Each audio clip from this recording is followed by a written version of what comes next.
She faked her love, her moans, and our marriage just to steal my fortune. The performance is over, my dear, my wife Isabella said, not even looking up from her phone as she packed her Louis Vuitton suitcase with my credit cards. The prenup is void once we have a child, and the pregnancy test came back positive this morning. My lawyer will be in touch. The words hung in our bedroom air, scented with the same perfume she'd worn on our wedding day. For 3 years, I believed ours was a love story. I never imagined it was a financial strategy. I didn't scream. I didn't beg. I simply watched the woman who had faked every orgasm, every tender moment, every "I love you," while secretly counting the days until she could claim half of everything I'd built. I understand, I said, my voice eerily calm as I watched her pack the jewelry I'd bought her.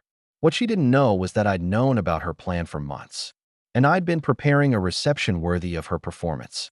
Justice must be served and deception must be exposed. You won't believe how I turned her own game against her. Before we continue, make sure to subscribe and let us know where you're watching from in the comments.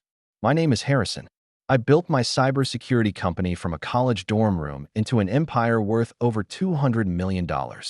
I was the classic workaholic success story, great at business, terrible at relationships.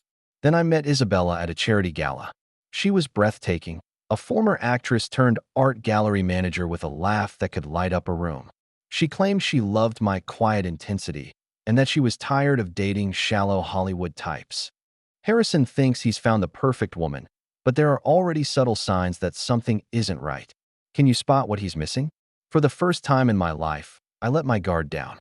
Isabella remembered every detail, my favorite whiskey, how I took my coffee, the story behind the scar on my chin from childhood stitches. She created a world where I felt truly seen. When she proposed the idea of a quick Vegas wedding after 6 months of dating, it felt romantic and spontaneous. Why wait when you know it's forever? She'd whispered in my ear. The prenup was her idea. I don't want your money, Harry, she'd said. I want your heart. But let's put something in writing so your investors don't worry. The document had one unusual clause she insisted on. The prenup would become void if we had a child together. Family is everything to me, she explained. I want our children to know their parents trusted each other completely. 3 years of marriage followed. Isabella played the perfect corporate wife, hosting dinners, remembering business partners' names, always saying exactly what I needed to hear. The sex was incredible, or so I thought. Then came the morning she decided the charade was over. The prenup clause about children wasn't romantic, it was strategic. Isabella had been planning this from the very beginning. The real discovery happened 4 months earlier, though Isabella didn't know that. It was a Tuesday when my head of security, Marcus, came to my office looking grim. We need to talk about Isabella, he said. He showed me footage from our home security system that he'd been reviewing after noticing some unusual patterns. Isabella thought the cameras were only on when I activated them remotely. She didn't know I had continuous monitoring on the main floor. The security footage reveals Isabella's true nature when Harrison isn't around. What does she do when she thinks no one is watching? The videos showed Isabella practicing her excited reaction to a positive pregnancy test in our bathroom mirror.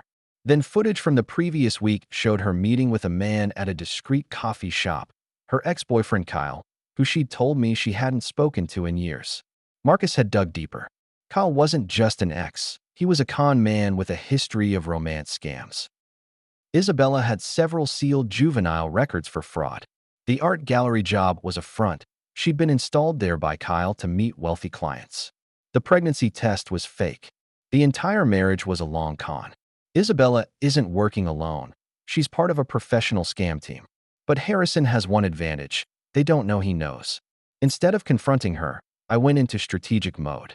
I installed hidden cameras in the areas she thought were private. I placed tracking software on her phone. I worked with Marcus to dig deeper into her past. We discovered she had done this twice before with wealthy older men, though on a much smaller scale. This was their biggest score yet. Harrison discovers this isn't Isabella's first scam marriage. How many other lives has she destroyed? I recorded every conversation. I documented every transfer she made to Kyle's accounts. I even had audio of her practicing her devastated wife speech for when she would discover I was being unfaithful, their backup plan if the pregnancy story didn't work. The most chilling recording was of her telling Kyle, Another month of faking orgasms with that boring tech nerd, and we're set for life. I created Project Siren, a complete dossier of their scheme. Bank records, audio recordings, video evidence, and their entire plan laid bare. Harrison isn't just gathering evidence. He's setting a trap. He's going to let Isabella think she's winning until the perfect moment. What Isabella never understood was that I hadn't built my fortune on luck. I'd built it on being several steps ahead of everyone else. While she thought she was playing me, I was already 3 moves into my endgame. I started subtly changing my behavior. I became more invested in our future, talking about baby names and looking at larger homes. I gave her more access to accounts, knowing Marcus was monitoring every transaction. I created a fake business crisis that would require me to temporarily move most of our assets into protected accounts. I even staged arguments with my lawyer about protecting the company from the financial burden of a child. Isabella took the bait completely. She started being even more affectionate, more supportive. The love scenes became more frequent, and now I could see the calculation behind every touch. I planned the final confrontation for our 3rd anniversary party, a massive event with all our friends, business contacts, and even local media covering the power couple. The morning of the party, Isabella made her move. She came into my home office with the fake pregnancy test and her suitcase already half-packed. "The performance is over, my dear," she said, her voice cold and businesslike. "The prenup is void once we have a child, and the pregnancy test came back positive this morning. My lawyer will be in touch." I played my part perfectly, the shocked, betrayed husband. You planned this?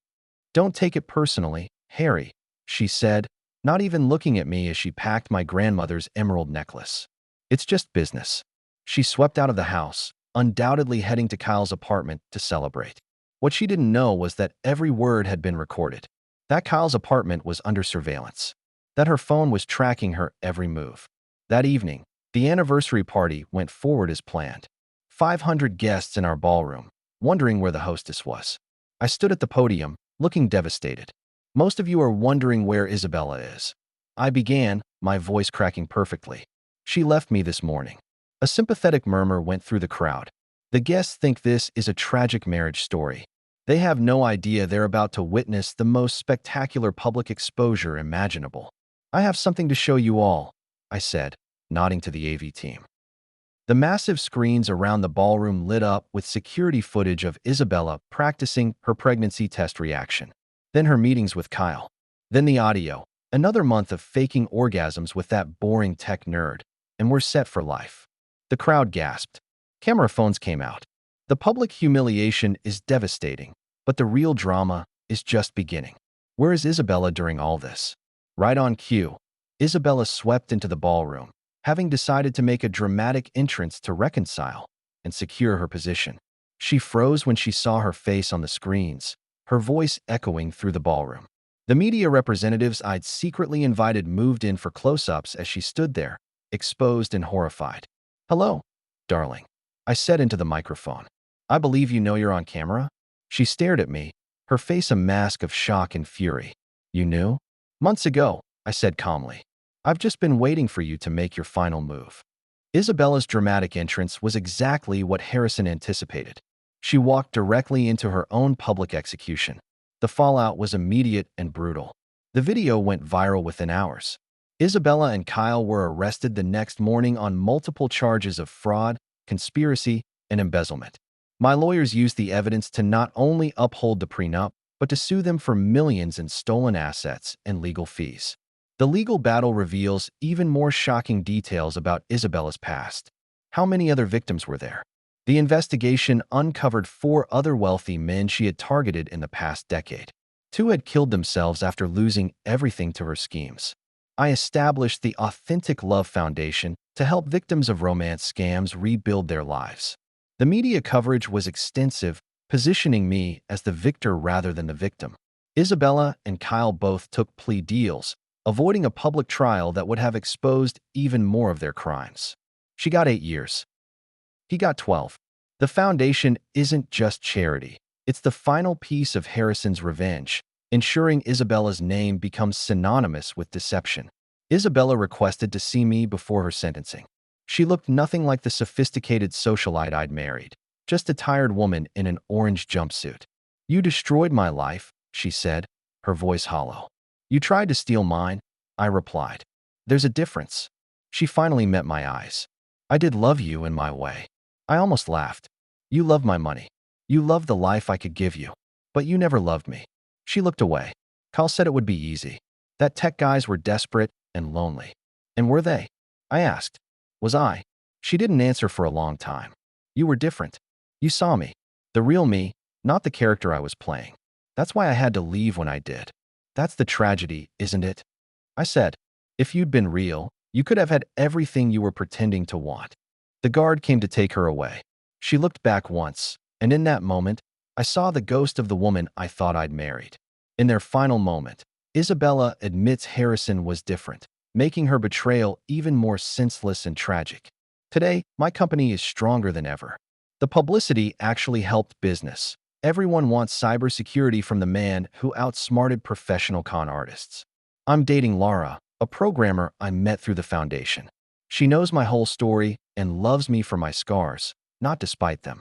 Last week, we visited the foundation together. A man in his 60s approached me, tears in his eyes.